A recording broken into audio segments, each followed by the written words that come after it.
มาพี่น้องเนาะหลังจากที่น้องเพิ่นให้เบิ่ง YouTube ให้เนาะเพิ่นว่าเพิ่นเบิ่งบ่ได้ว่าซั่นได้แล้วบัดนี้ขอบใจนะแม่ชื่อจะได้เบิ่ง YouTube แล้วบัดนี้เนาะนี่ได้เบิ่งคลิปแล้วบัดนี้บ่ยากแล้วพี่น้องเนาะ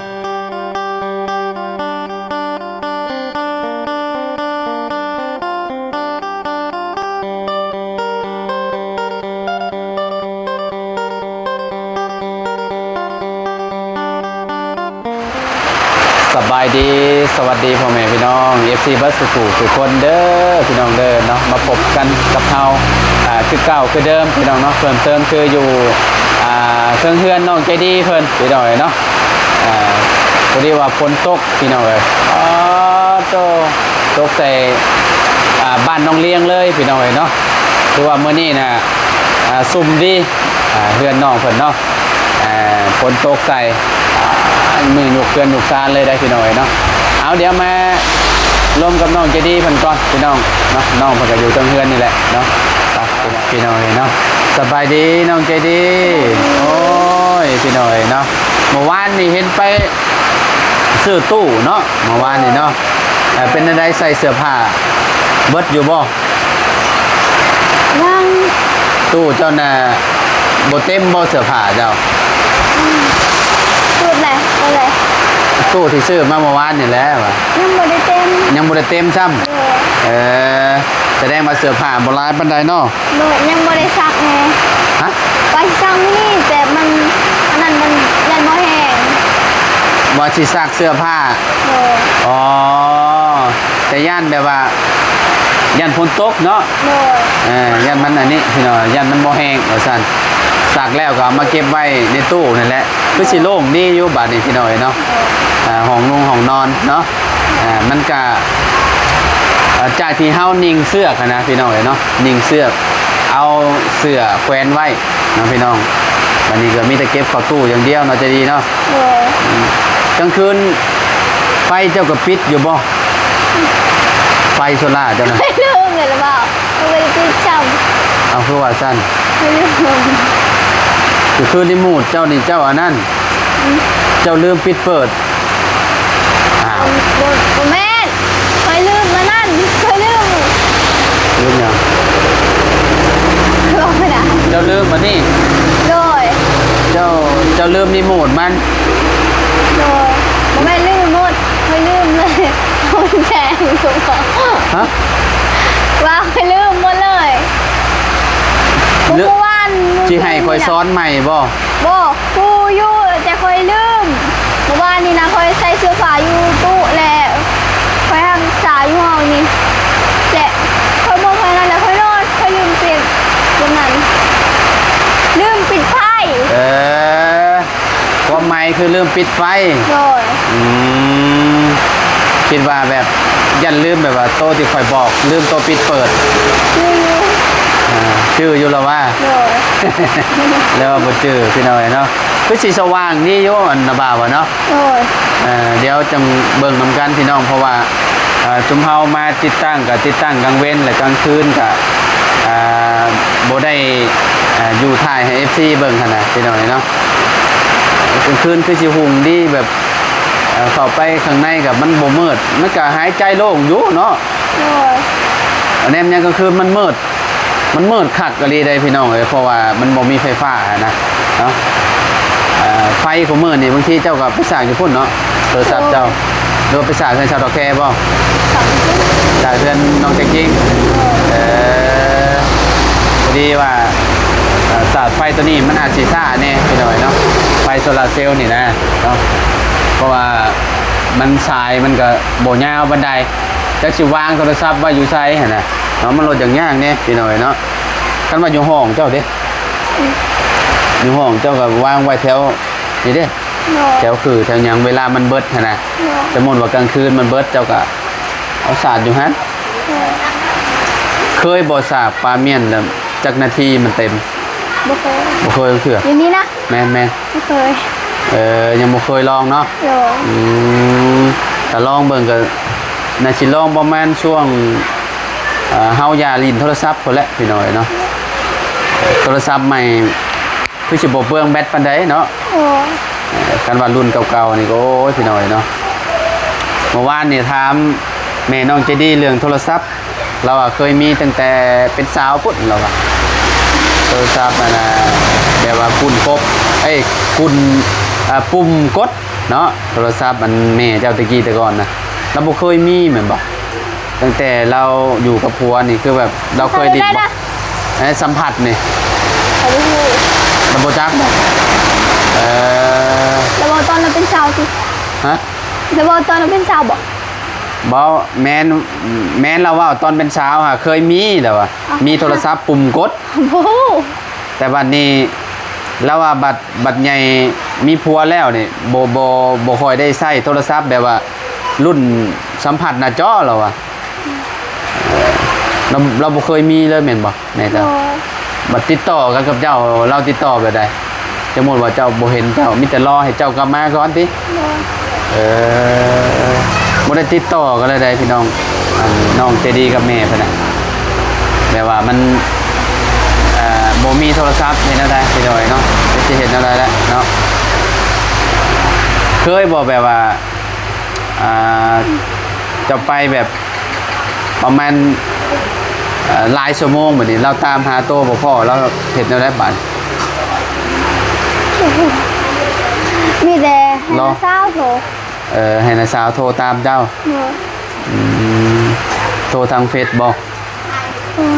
ทางเฟซทางเบอร์กับคอมเมอร์นี้มีแต่ Facebook อย่างเดียวเนาะเพิ่นบ่เคยใช้เพิ่นสิใช้เป็นอยู่บ่แม่จะดีพี่น้อยเนาะโทรศัพท์เราบ่เคยเราย่านแล้วอ่ะย่านโทรศัพท์ระเบิดแล้วว่าตอนนั้นน่ะว่าจะพูดว่าคนก็ไม่เท่าล่ะย่านโทรศัพท์ระเบิดเลยว้ายตัวสั้น แล้วย่านแบบว่าลิ้นอยู่ดีๆนี่คือแบบย่านมันบึ้มเลยติโอ้มันบ่ระเบิดไงปานนั้นดอกเนาะย่านก็ลิ้นบ่ได้แล้วแบบน่ะพี่น้อยเนาะคะแนนเพิ่นลิ้นนี่เพิ่นก็สิเพ้อๆอาจสิแบบติดได้พี่น้องบางคนน่ะแต่ว่าเฮาบ่เคยลิ้นเด้โทรศัพท์แบบหัดเห็นเบิดเด้ไม่ยังก็ได้เนาะแต่ว่าเฮาอยากเบิ่งหยังเฮาก็ได้เบิ่งหั่นน่ะมันบ่คือรุ่นที่ว่าเราเคยมีโทรศัพท์อันปุ่มกดเด้ปุ่มกดมีแต่ใส่โทรหากันอย่างเดียวอ่ะนะทุกมื้อนี้มันทันสมัยแล้วพี่น้อยเนาะคือแม่น้องจะดีเพิ่นยังแบบ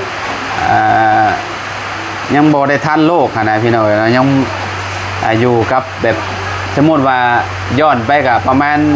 10กว่าปี20กว่าปีพุ่นแหละพี่น้อยเนาะรุ่นปุ่มกดนะดีแต่รุ่นชุมเจ้ายังมีโทรศัพท์ทันสมัยแล้วของมันอยากเบิ่งยังก็เบิ่งคือแบบอยากเบิ่งคลิปตัวเองก็เบิ่งหั่นน่ะ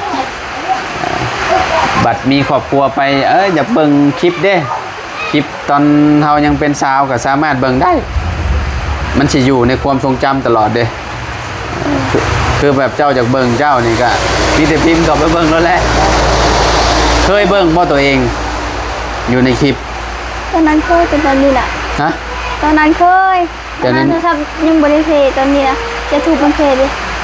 YouTube จะเบิ่งบ่ได้โอ้ยไม่ใช่แย่งหยังช่างอีเมลขึ้นใหม่แล้วก็เบิ่งได้แหละโอ้เบิ่งบ่ได้บ่โอ้ยก็แม่ข่อยสิเฮ็ดให้ย่างไปซะเจ้าจะเบิ่ง YouTube บ่โอ้บ่ถามเนาะให้อยู่โอ้ยแบบเวลาเจ้ากดเข้าไปแล้วมันบ่ขึ้นให้เบิ่งแม่นบ่มันเกี่ยวกับเฮาบ่ได้สร้างอีเมลเด้มันก็เบิ่งบ่ได้บ่ได้ตั้งแต่ซื้อมาแล้วเบิ่งบ่ได้เลยแม่นบ่อ๋อคือบ่ถามจ้ะก็ตอนแรกๆนะเบิ่งได้แหละ2-3มือเบิ่งได้แหละและวิทย์นั้นเบิ่งบ่ได้อีกมันเด้งออกแล้วน่ะแบบว่าคล้ายๆคือแบบอีเมลเด้อีเมลมันเด้งนะแล้ว YouTube เจ้าเบิ่งบ่ได้บัดนี้เจ้าเบิ่งหยังซะเจ้าบ่ได้เบิ่ง YouTube เบิ่งพวกเฟซพวกหยังอะไรเนาะในใจกับYouTube และครับ มันสิได้ฟังเพลง โทรศัพท์เก่าแล้วเบิ่งตลอดเลย ฟังเพลงแล้วก็เบิ่งหนังเนาะโทรศัพท์เครื่องเก่าเขาเบิ่งได้ แต่ว่าเครื่องใหม่นี่เบิ่งบ่ได้โอ้ ค่ะค่ะ โอ้ยพี่น้องเอ้ยเนาะมันกับบ่คักแล้วเบิ่งบ่ได้จักอย่าง YouTube พี่น้องเอ้ยเนาะมื้อนี้คือสิมันบ่แดดจักสิฮอดอันนั้นบ่พี่น้องเอ้ยสิฮอดยามเช้าจะบ่โซลาร์เซลล์น้องจะดีเพิ่นเนาะคือมันมืดเลยมันน่ะจะดีเนาะจนว่าฮอดประมาณ11-12 โมงกลางคืนก็คักอยู่FC แนะนำมาว่าเวลากลางคืนน่ะก็คันว่าเฮาสินอนแล้วเฮาก็มีแต่ปิดเมี่ยนมันจังบ่เปลืองมันจังบ่เปลืองไฟเวลาเฮาพูนเฮาตื่นมาว่ามีอีหยังแบบครบบ่หมุดหรือว่าไม่งอกไม่งอดกัดบ่เปิดเอาคือแบบนั้นน่ะมันก็สิคักแบบนึงก็บ่ได้เสียค่าไฟพี่น้องเนาะคันว่าเฮามีโซลาร์เซลล์นี่นะคันว่าจะดีมีไฟฟ้าใช้นี่แฮงบ่ให้ว้าวพี่น้องเนาะจังว่าบ่ออกฮอดเฮือนซั่นบ่จ๊ะฮะ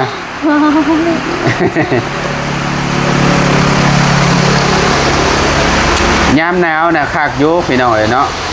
เนาะจะดีเนาะมันบ่ร้อนเนาะอยู่เขตเหนือนี่ยามหนาวนี่ถือว่าสุดยอดแล้วนอนนี่แบบสบายพี่น้องแต่ว่ายามนี่ก็คันว่าฝนตกคุมื้อก็โอเคอยู่เนาะบ่เป็นหยังพี่น้องคือบ่แรงนี่คือสินอนสบายอยู่ดอกเนาะฝนมันตกเด้พี่น้องเนาะในตู้ลุงนวดเข้าไปเปิดเบิ่งแล้วว่าตู้อันเมื่อวานนี่อันนั้นมันคู่ออกซื่อๆวานนี่เนาะพี่น้องเนาะคันว่ามีเสื้อผ้าลายก็ยังสบายบ่ได้เนาะเอาเข้าไว้ข้างในเลยของใจดีนี่คือสิลายอยู่บ่จักพี่น้องเนาะส่งเสื้อนะส่งเสื้อคนคือเจ้าอันแบบว่าเพิ่นมักแบบว่าแต่งโตเนี่ยเด้พี่น้องเนาะน้องใจดีเนาะแต่ว่าเป็นคนมักสะอาดนะพี่น้องเนาะคือแบบต่างจากหมู่คู่อยู่พี่น้องเนาะเวลาซักผ้าก็ข้ามไปซักอยู่พุ่นบ่แต่น้ำประปานี่คือแบบเพื่อนจริงๆนี่เวลาเพิ่นเสียแล้วบ่เนาะฮอดเดือนแล้วบ่เขาอันเพื่อนจริงๆเนาะเลิกเสียอะไรกันฮะเสียแล้วบ่เสียเท่าไหร่เนาะได้ยินเขาว่าเสียแล้วติดกับค่าไฟพนันด้วยเสียแล้วนะแม่นค่าไฟน่ะเมื่อนั้นข่อยฮู้แล้วค่าไฟน่ะประมาณ 78,000 แล้วอ่ะเมื่อข่อยมาน่ะแม่นจริงๆบอกข่อยคือได้ยินว่าเสียอยู่ติค่าน้ำน่ะบ่ฮู้ว่าเพิ่นเสียแพงบ่น่ะพี่น้อยเนาะทั้งเฮือนใจดีนี่สมมุติว่ามีน้ำประปาฝั่งนี้นะคักอยู่เนาะจะดีเนาะมีน้ำมีหยังแบบว่าเอาเข้าไว้มันก็สิสะดวกสบายอีกแบบนึงเลยพี่น้องคือเฮือนดอกแค่นั่นเนาะเรามีห้องน้ำแล้วเราก็สะดวกแบบนึงพี่น้อยเนาะสบายคุมื้อนี่เป็นไดเรื่องห้องน้ำนี่ยังคิดนักอยู่บ่ได้เข้าแบบว่าคือแบบเข้าเป็นอะไรแม่นบ่นั่นนี่บ่เข้าเลยยังคือเก่ายังย่านห้องน้ำอยู่แม่โรงเรียนข่าวมันแล้วว่าค่อยคิดว่าเจ้าเข้าห้องน้ำเขาไม่ได้เข้าแหละแม่สาวเราแค่ว่าคิดว่าเจ้าเข้าห้องน้ำหรือว่าเราไปเพื่อนเรานะเขาบอกไม่ได้เข้าอยู่แทบไปรีอยู่ฮันรีอยู่แจ้ฮันโดยเราคิดว่าเขาเราเจ้าคือบอกเข้าห้องน้ำเขาบอกเขาเราคิดว่าคอยเข้าห้องน้ำหมูว่าเป็นอันนั้นคือว่าแหละพี่น้อยแล้วเป็นอันเยื้องบ่เข้าห้องน้ำน้องจะดีเนาะแต่แม่เจ้าก็เคยเข้าบ่เข้าทางอันเพื่อนนั่นเพื่อนอันน้องคงมีนะบ่เคยบ่คือกัน บ่สงสัยแบบแม่เจ้านี่ก็ยันไปเข้าอยู่ป่าพุ่นนะบ่าวอะเนาะ โดย เออเราแบบว่าสิ้นตั้งแต่น้อยๆอะนะพี่น้องตั้งแต่เฮาอ่าเกิดมาก็คือแบบบ่มีห้องน้ำใช้มันรถติดไปตอนนั้นห้องน้ำมันรถสบายยามนี่คือกันนี่คือแบบฝนตกแบบนี้น่ะเข้าห้องน้ำพุ่นแหล้วนาบาวเนี่ยไปป่านี่ก็ยามนี่ยุงโอ้หลายบ่ให้ว้าวแล้วพี่น้องเอ้ยเพราะว่ายามฝนเด้น้ำมันก็สิขังเด้ยุงไข่ประมาณอาทิตย์หนึงเนี่ยเอ้ยบ่ให้ว้าวแตกโพกเด้อเพื่อนชาวกงมีเลยโอ้สร้างเพิ่นมาลงมือเด้อเนาะจะดีเนาะ โดย เห็ดโครงหลังคาแล้วพี่น้อยเนาะคุณนะเพิ่นก็เอาไม้ขึ้นโครงพี่น้อยเนาะโมดนได้นี่เนาะ โดย จังน้อยก็เมื่อป้าแล้วจันแล้วเดือดของเบิ้ล ฮะ เดือดของเบิ้ลเมื่อมา โอเคลุงเมื่อแหละ เมื่อแล้วเดือด โดยไว้พ่อกัน เมื่อโชคดีเด้อลุง มันต้องมี power bank สำรองได้ลุงเอ้ยมันมี power bank สำรองมันเบิดไว้เลยถ่ายงานก็อย่างยากพี่น้อยเนาะคือแบบโทรศัพท์ก็คือกันนี่คือแบบมาถ่ายจะดีนี่อาจักซะอัน10 ปลายนาทีจ้ะ20 นาทีใช่แบบนี้โอ้เรียบร้อยเลยถ้าว่าบ่มีอัน power bank นะพี่น้องเอ้ยนะมันเบิดแล้วก็ต้องจำเป็นต้องมือเฮือดซื้อไว้ดีแล้วเนาะเวลาเฮาสากแบบเวลามันสิเบิดนึงเหลือ20-30%เท่าก็เพิ่มเข้าไปจะได้ก็มีต้องมีโทรศัพท์2 เครื่องเดี๋ยวน้าบ่าวสิเฮ็ดให้ดอกอันนั้นน่ะ โดย โทรศัพท์อยากเบิ่ง YouTube แม่นบ่ โดย จะได้บ่ถามกันเนาะแม่นถามข่อยแต่ตอนนั้นเขาก็อันเฮ็ดให้ได้เลยง่ายๆหยังแค่เบิ่ง YouTube บ่ได้ซื่อๆใช้มาเบิ่งโทรศัพท์ไปพี่น้อยเนาะมาพี่น้อยเนาะเบิ่งโทรศัพท์ให้ใจดีเพิ่นก่อนเนาะเพิ่นว่าโทรศัพท์เพิ่นเบิ่งบ่ได้ว่าซั่นโอ้ยเนาะเบิ่งใจดีหลังจากที่